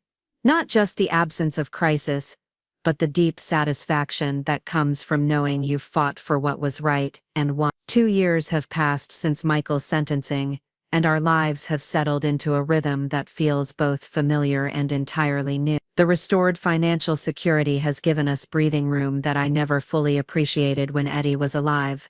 But more importantly, we've rebuilt our family foundation on truth, rather than the illusions that Michael's deception had created. The house feels different now, not because we've made dramatic changes to the physical space, but because the constant undercurrent of financial anxiety has been replaced by genuine stability. Kaylee, now 16, has thrown herself into her studies with the confidence of someone who knows college is a realistic possibility rather than an impossible dream. She's been accepted into the advanced placement program at her high school and talks about becoming a lawyer herself someday, inspired by watching Patricia and D.A. Martinez fight for our family's rights. Trevor, who spent months withdrawn and suspicious after learning about Michael's betrayal, has gradually returned to his more open personality. He's 14 now and has found his passion in robotics and computer programming, skills that seem to give him a sense of control and predictability that was missing from his life during the chaos of the legal proceeding. He still asks pointed questions about family finances and wants to understand how money works,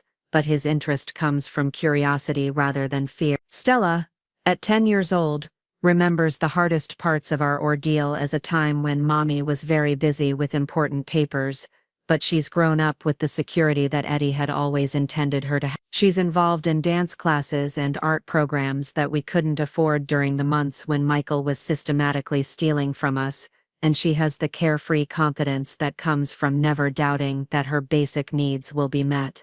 Williams continues to work with our family, though our sessions are now monthly check-ins, rather than weekly crisis management meetings. She's helped us process not just the trauma of Michael's betrayal, but also the complex emotions that come with successfully fighting back against someone who hurt us. There's satisfaction in knowing that justice was done, but there's also the ongoing work of rebuilding trust and managing the hypervigilance that develops when someone close to you proves capable of devastating deception. The financial restitution process took nearly 18 months to complete, partly because Michael had moved money through so many different accounts and investments.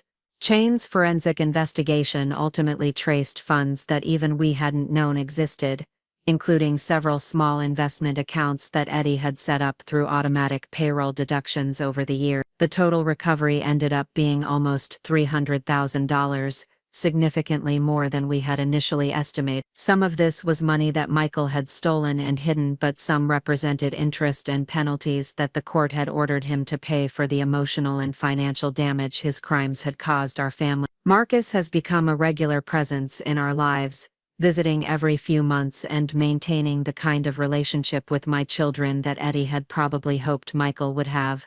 Unlike Michael's calculated helpfulness, Marcus's support feels genuine and unconditional. He's taught Trevor about investing and financial planning, helped Kaylee with college preparation, and become the kind of uncle figure that provides stability without trying to replace their father's memory. More importantly, Marcus has never tried to minimize or excuse Michael's behavior. He's been honest with the children about the fact that Michael made terrible choices that hurt people he should have protected, but he's also helped them understand that Michael's actions don't reflect on the rest of their family or diminish the love that Eddie had for them. The relationship between Marcus and me has evolved into something that feels like genuine family in a way that my relationship with Michael never did, even before we discovered his deception. There's no romantic element to our connection, but there's a deep mutual respect and shared commitment to honoring Eddie's memory by taking care of the family he loved. Marcus has been invaluable in helping me navigate the financial decisions that come with having substantial assets for the first time in my life. Eddie had worked hard and saved diligently, but he'd never had the kind of money that required professional investment management. Learning how to be responsible for my children's financial future has been both empowering and intimidating. We've been conservative with the recovered funds, putting most of the money into education savings accounts for the children and long-term investments that will provide security without requiring me to become a day trader or financial expert. The goal is to preserve what Eddie built while ensuring that the children will have opportunities he could only dream of provide. I've also been able to reduce my work hours at the hospital, shifting from full-time night security to part-time weekend shifts that allow me to be more present for school events and daily life with the children. The financial breathing room has given me something more valuable than money: time to be the mother I wanted to be rather than the exhausted single parent who was always scrambling to pay bills. The legal proceedings against Michael concluded with his imprisonment, but the broader impact of our case has continued to resonate in ways I never expected. Dan Martinez has used our case as a model for prosecuting estate fraud, and several other families have reached out to share their own experiences with similar crimes. It turns out that what happened to us wasn't as unusual as I had initially thought. Elder abuse and estate fraud are significant problems that often go unreported because families are too overwhelmed by grief to recognize what's happening until it's too late. Our willingness to fight back and pursue criminal charges has encouraged other victims to come forward and seek justice for similar betrayals. Patricia has also seen an increase in clients who want to take preventive measures to protect their estates from potential fraud. She's developed educational materials about warning signs and protective strategies, using our experience as a case study and how quickly trusted family members can abuse their authority if proper safeguards aren't in place. The media attention from Michael's trial and conviction led to speaking opportunities that I initially declined but eventually embraced. I've spoken at legal conferences and community organizations about recognizing and responding to estate fraud, always emphasizing that victims shouldn't feel ashamed about being deceived by people they trust. These speaking engagements have been emotionally challenging but also therapeutic in ways I didn't expect. Telling our story to audiences who can learn from our experience has given meaning to the trauma we endured, and has helped me process my own feelings about what happened to our family. Michael's imprisonment has been a distant reality for us rather than something we think about regularly. He was transferred to a federal facility about 4 hours away, and we've had no contact with him since his sentence. He'll be eligible for parole in about 4 more years, but his release won't change our lives significantly since we've rebuilt our security and moved forward without any dependence on him. I've occasionally wondered whether Michael has used his time in prison to reflect on his choices and develop genuine remorse for what he did to our family, but I've learned that my healing doesn't depend on his redemption or acknowledgement of wrongdoing. Justice was served through the legal system, and our recovery has come through our own efforts rather than anything Michael might do or say. The children have different perspectives on Michael's. Kaylee feels that his sentence was appropriate, and talks about the importance of accountability for people who abuse positions of trust. Trevor is more focused on understanding how the financial fraud worked than on the emotional aspects of Michael's betrayal. Stella remembers Uncle Michael as someone who was around for a while and then wasn't,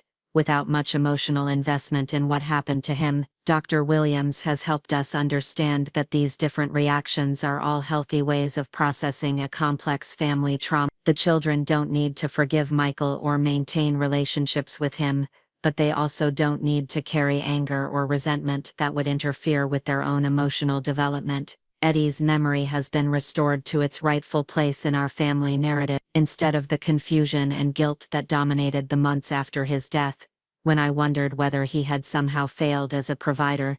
The children now understand that their father was a responsible man who worked hard to secure their future. We've created new traditions for remembering Eddie that focus on his values and character rather than the circumstances of his death. Every year on his birthday, we volunteer at a local charity that helps families facing financial crisis. On the anniversary of his death, we visit his grave not with sadness for what was lost, but with gratitude for what he was able to provide for us. The children talk about their father with pride and affection, sharing memories that keep his presence alive in our daily life. They understand that he would be proud of how we fought for the truth and refused to be victims of Michael's deception. Looking back on the entire ordeal, I'm struck by how much I underestimated my own strength and resourcefulness during those first months after Eddie's death. I accepted Michael's version of events partly because I was overwhelmed by grief, but also because I had internalized the idea that I wasn't capable of understanding complicated financial matters,